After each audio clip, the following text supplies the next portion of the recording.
কি করবি? নাচ প্র্যাকটিস করব। নাচ না নাচের ফিগার? হ্যাঁ, ফিগারগুলোই তো করালো। হ্যাঁ, এই সপ্তাহে যেগুলো করিয়েছে সেইগুলো প্র্যাকটিস কর। ঠিক আছে। আগে নাচের ইয়েটা কর, নমস্কারটা কর। ওটা কিভাবে হচ্ছে? নেচে নেচে।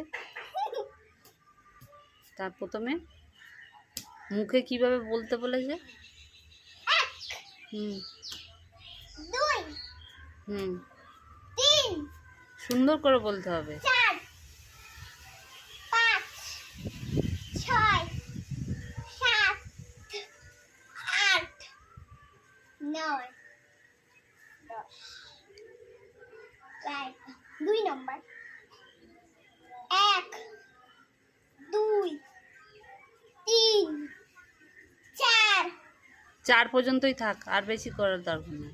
4 পর্যন্তই থাক। 4 তুই এতগুলো করছিস কেন? 4 হুম 5 তারপর 1 হুম 2 এটা কি হলো? এটা উল্টো হয়ে গেছে, এটা হয়নি।